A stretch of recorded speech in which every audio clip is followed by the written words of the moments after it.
I wanna shoot, baby, shoot. Ooh, how you doing, baby? No, not you. You, the bow-legged one. Yeah. What's your name? Damn, baby.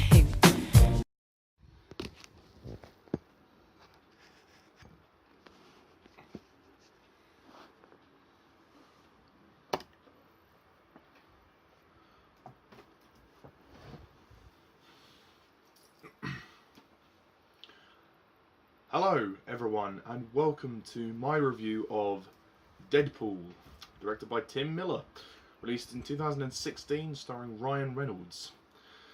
So, Deadpool, this is a film I should have reviewed 2 years ago, but due to various reasons I didn't. I did see the movie when it came out a couple of times, but I haven't watched it for quite a while, so... And with the release of Deadpool 2, I thought this would be a good time to actually review it. And I did promise in my X-Men ranking that I would review this movie. So, Deadpool. Okay, so, bit of background. Basically, as a lot of you probably know if you're watching this, Deadpool was well and truly fucked over in X-Men Origins Wolverine. Ryan Reynolds was cast, and they didn't really use him in X-Men Origins Wolverine.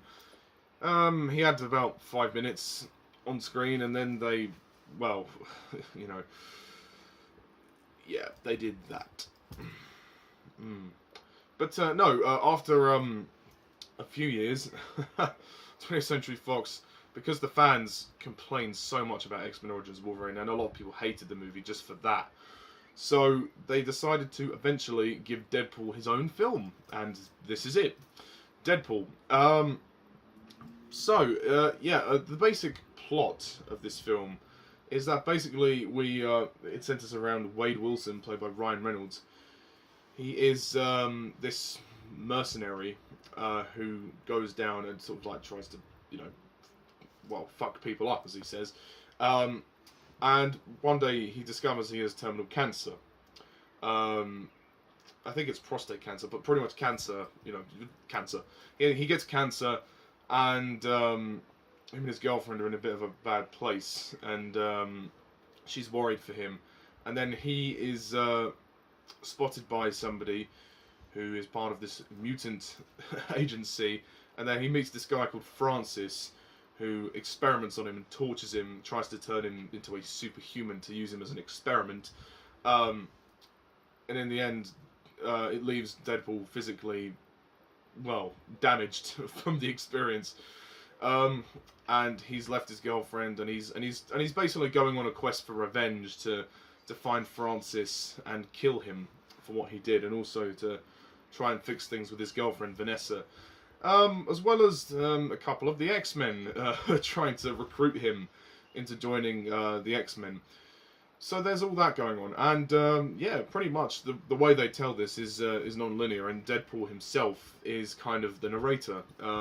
He breaks the fourth wall quite a lot, and that's essentially what happens in this movie. So Deadpool, this is a very good film. This is a very entertaining, fun movie. It's not without its problems. I feel I do feel it's ever so slightly overrated. Everybody loved this movie when it came out, and they still do. I do see why people love it. It is fun, and there is a lot of comedy in this film that really did make me laugh. It's a very good film, and you can see Ryan Reynolds is splattered all over it. I mean, it is the Ryan Reynolds show pretty much. He was born to play this role. There is no one else who could have played Deadpool, and I am forever grateful that they have casted him, because in this movie, he's brilliant. He's very, very good, and he totally makes up for X-Men Origins Wolverine, which was just shit. I mean, that wasn't Ryan Reynolds' fault, but the movie was shit anyway. But the whole Deadpool thing was another problem of that film onto itself. I do think the other cast members are very good. Let's scroll down the list and see who we've got. We've got Karen Sony as Dopinder, who is the taxi driver that Deadpool encounters. He's very good. Ed Skrein as Ajax, or well, Francis, as they call him. They call him Francis, and they take the piss out of him. He's actually British, so it's a nice touch for the Brits. You know, he's a bit. He can get a bit annoying towards the end though, when he keeps saying, "Oh, what's my name? What's my name?" I just thought that line was overused. That really just bogged his character down for me. It just made him annoying. You've also got Colossus in this movie, Stefan Kapicic, who voices Colossus, and then Brianna Hildebrand as Negasonic Teenage Warhead. They're the two X-Men that feature in this movie, which is nice. They're good. T.J. Miller's also good in a small part. Actually, regarding the X-Men, this film is technically part of the X-Men film franchise.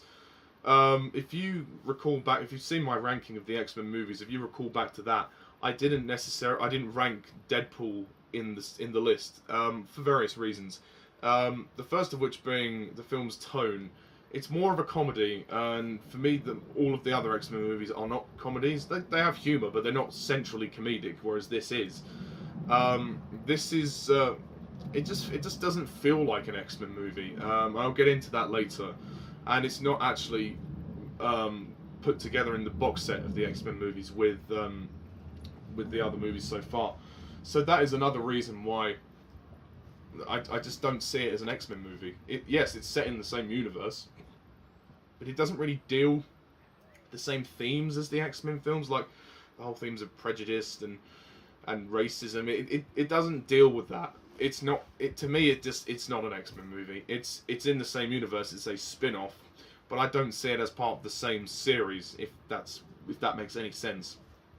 I mean, in regards to the story, actually, one more cast member to mention is Vanessa, played by Morena Baccarin. Interesting how we meet Vanessa. Vanessa, to me, her character changes quite a bit. In the beginning, she's like this kind of punky girl, this kind of spunky girl. She's a bit like Wade, and they meet in the bar, and then they kind of, fall in love and have their bit of sexy time. There are a few sex scenes in this movie, as a montage where they do all that, which is quite funny. But then after that, we kind of see a very different side to her. She's much more of a softer character, much more sentimental. She's worried about him, obviously, because he has cancer. And then we don't really see too much of her in the second half of the movie. I feel like they kind of underused her a little bit, Vanessa. I think hopefully she'll be in the second one a lot more. But she was good. The actress did a good job. But I just felt in the second half they underused her. Which was a shame, and then in the end they just kidnap her. She's a damsel in distress. It's like, oh well, it's a shame. But she's interesting. She's cool. Bloody skinny though, man. She's a good looking girl. See why Wade enjoys that. In regards to the story, of course, as I've previously alluded to, the whole story is that Wade gets cancer. And he's trying to find a way to cure his cancer, and then he ends up running into something very dangerous where he gets turned into a superhuman. It cures his cancer, pretty much makes him indestructible, but it leaves him physically, it renders him physically burnt and damaged. And so he feels like Vanessa wouldn't want him, so he doesn't go back to her, which is interesting.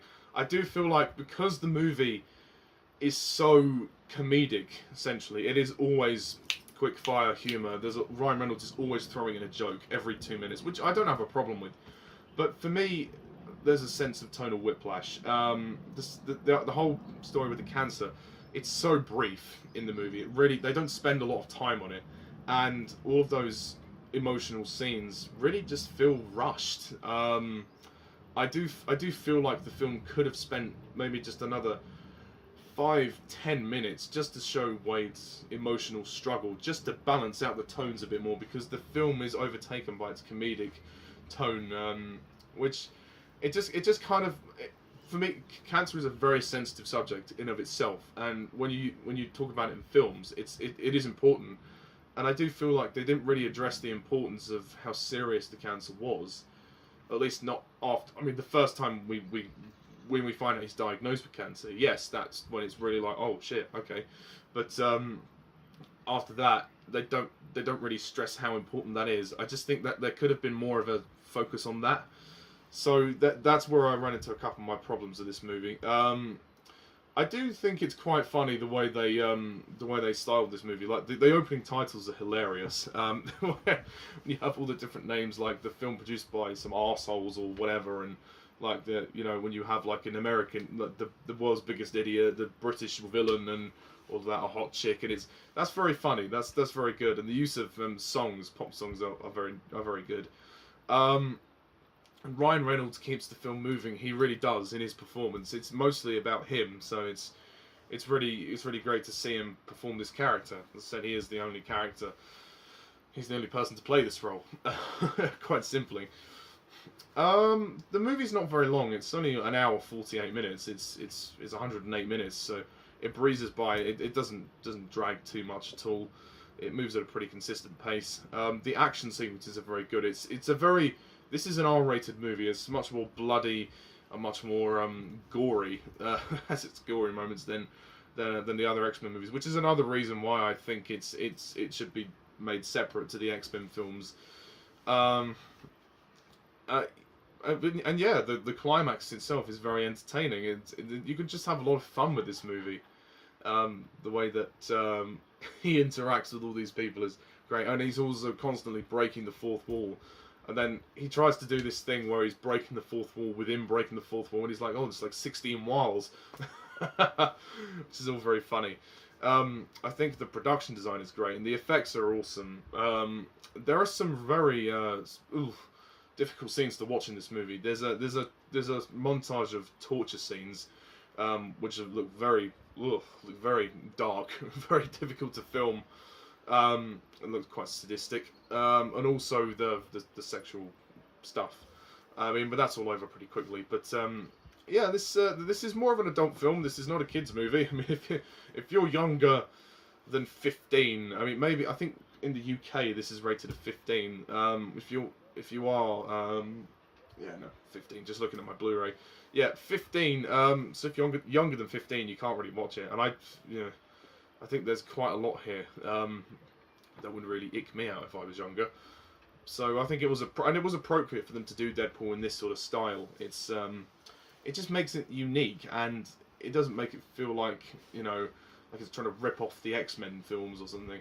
And there's some nice references to the fact to X-Men Origins Wolverine, particularly the very end of the movie when he's wearing the Hugh Jackman mask. That is hilarious. It is a very funny movie. It's very entertaining, but my only problems are the things that drag it down, are the balance, the impact, the tonal whiplash, the whole story with the cancer. I mean, it's not the most original thing ever, but it's not balanced very well. They don't spend enough time on it, yeah, I think Vanessa could have been used a bit more, but there you go. It's still, for all of those problems, it still has a lot going for it. And it's very unique in its style with what it does. And I'm looking forward to the sequel. I think the sequel is going to be good. I was entertained throughout the whole thing. So yeah, if you haven't seen Deadpool, please go and see it. Or go and see it. I mean, please pick up the Blu-ray or DVD, watch it, and then go and see the second one, because I'm sure the second one is going to be equally as entertaining. And I'm sure there's a third one in the bag. They'll probably do a third one. If it makes money, they make sequels. That's how it works.